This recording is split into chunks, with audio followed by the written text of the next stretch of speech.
Good morning students. तो polar coordinates में हमने कार्टेशियन कोऑर्डिनेट्स को पोलर कोऑर्डिनेट्स में चेंज किया, फिर पोलर कोऑर्डिनेट्स को कार्टेशियन कोऑर्डिनेट्स में चेंज किया। अब जैसे आप डिस्टेंस बिटवीन टू पॉइंट्स करते थे कि इन cartesian coordinates a is x1 y1, b is x2 y2, then distance ab is x2 minus x1 whole square plus y2 minus y1 whole square under the root।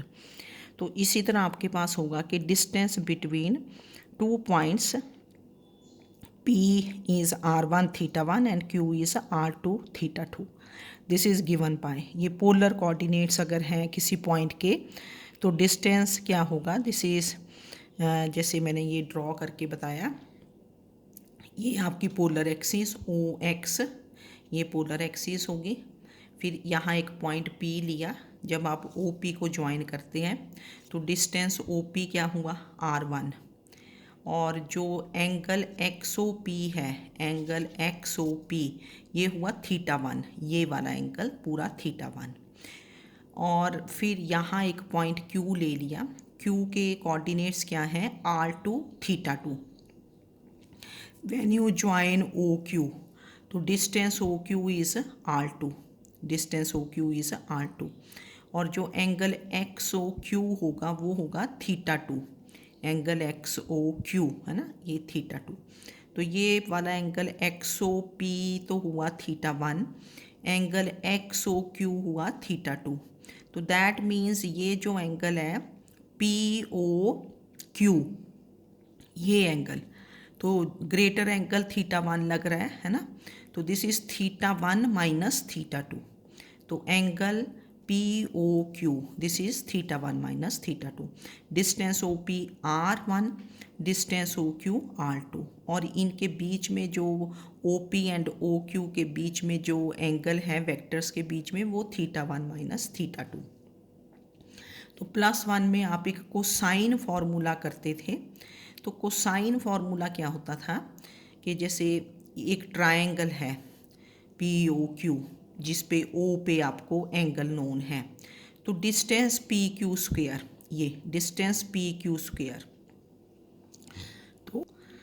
तो distance PQ square is ये वाला distance, this is OP square plus OQ square minus 2OP OQ into cos of angle क्या हो जाता POQ, cos of angle या QOP या POQ, ठीक है ना, ये होता था।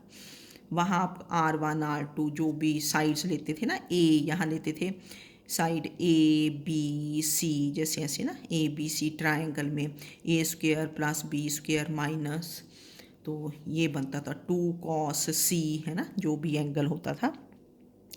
तो ये cosine formula, distance PQ square is distance OP square plus OQ square minus 2 times distance OP into distance OQ और कॉस ऑफ एंगल QOP। तो R1 स्क्वायर ये हो गया R1 square plus R2 square, फिर माइनस 2R1 R2 और cos what is the angle θ1 minus θ2।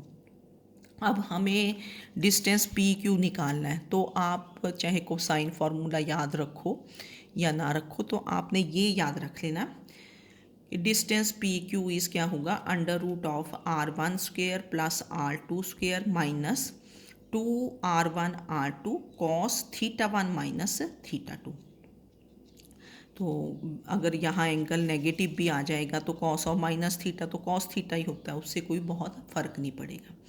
तो distance हमें मतलब हमने फार्मूला याद रखना है कि डिस्टेंस बिटवीन पॉइंट्स P जिसके पोलर कोऑर्डिनेट्स R1 θ1 है, R2 θ2 है, तो दैट इज़ √ऑफ क्या हुआ R1 square plus R2 square minus 2R1 R2 cos θ1 minus θ2।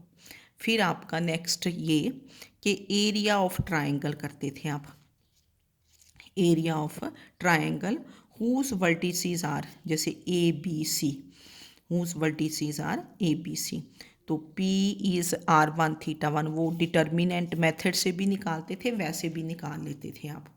तो P is R1 theta 1, Q is R2 theta 2, R is R3 theta 3। 3 आपके पास vertices हैं पर पोलर कोऑर्डिनेट्स में। तो आप लोगों ने फॉर्मूला ही याद रख लेना। तो दिस इज़ 1/2 क्या होगा, यहाँ से फर्स्ट से स्टार्ट कर देते हैं। R1 R2 sign theta 2 minus theta 1, मतलब पीछे से ले लिया साइन थीटा 2 माइनस थीटा 1, फिर प्लस ये, फिर ये वाले 2 points R2 R3 into sine theta 3 minus theta 2, फिर लेना आपने minus sine minus R1 R3 sine theta 3 minus theta 1। तो area of triangle whose vertices are P Q R polar coordinates. तो दिस इज़ 1/2 आउटसाइड, तो ये बना R1 R2 into sine theta 2 minus theta 1, then plus फिर ये next 2 points R2 R3 sine theta 3 minus theta 2, then minus first and last R1 R3 sine theta 3 minus theta 1। और distance या जब भी आप एरिया निकालते हो तो area is always taken to be positive, area कभी नेगेटिव नहीं आएगा, और डिस्टेंस भी नेगेटिव नहीं लेना, उसको मैग्नीट्यूड में कर देते होते हैं पॉजिटिव। तो area is always taken to be positive. फिर क्या है, कई बार क्या होता है कि जिसमें एक कोऑर्डिनेट ओरिजिन हो, area of triangle with 1 vertex at origin, अगर एक वर्टेक्स ओरिजिन ही है तो उसको आपका O है आपका 0 0, A है R1 थीटा 1, B है R2 थीटा 2। दो then area of triangle OAB कितना बनेगा, 1/2 R1 R2 sign theta 2 minus theta 1, जिसमें एक कोऑर्डिनेट O ही है ओरिजिन, तो ये इजी रहता है। Then area of triangle OAB, this is क्या हो जाएगा 1/2 R1, अगर आप इसी फॉर्मूला से भी करोगे तब भी वो वैसे ही आ जाएगा, ठीक है। तो this is 1/2 R1 R2 sign theta 2 minus theta 1। तो ये आपने तीनों फॉर्मूला याद कर लेने हैं कि किस वे से हमने किए। अब जैसे फर्स्ट है कि find the distance between the points P is √7 π/2 and Q is 3 √7 π/6। Polar coordinates दिए हैं, वैसे तो आपको आता ही था। तो डिस्टेंस PQ, इसको मॉड PQ भी लिख देते हैं। दिस इज √, क्या बताया, ये आपका R1 है, R1 theta 1, this is R2 theta 2। तो R1 square plus R2 square minus 2 R1 R2 into cos theta 1 minus theta 2 या थीटा 2 माइनस थीटा 1, इससे कोई बहुत फ़र्क नहीं पड़ेगा। तो ये बन गया 7, इसको स्क्वेयर ओपन करोगे 9 into 7 63 minus 3 2s are 6 into 7 42, और ये बना आपका कॉस, एलसीएम लिया 6 एलसीएम तो π/3, कॉस π/3 मीन्स कॉस 60 डिग्री, और कॉस 60 डिग्री कितना होता है 1/2, वैल्यूज़ पता होनी चाहिए। तो दिस बिकम्स 70 माइनस 42 इंटू 1/2, तो ये 21 बन गया। 70 माइनस 21, तो दिस इज √49, तो दैट इज 7। तो डिस्टेंस PQ इज 7। यहाँ चाहे आप पहले फॉर्मूला लिख देना कि distance PQ here R1 is this, theta 1 is this, R2 is this, theta 2 is this, है ना। तो ये distance between 2 points in polar coordinates. Next question फिर आपको नेक्स्ट वीडियो में बताते हैं।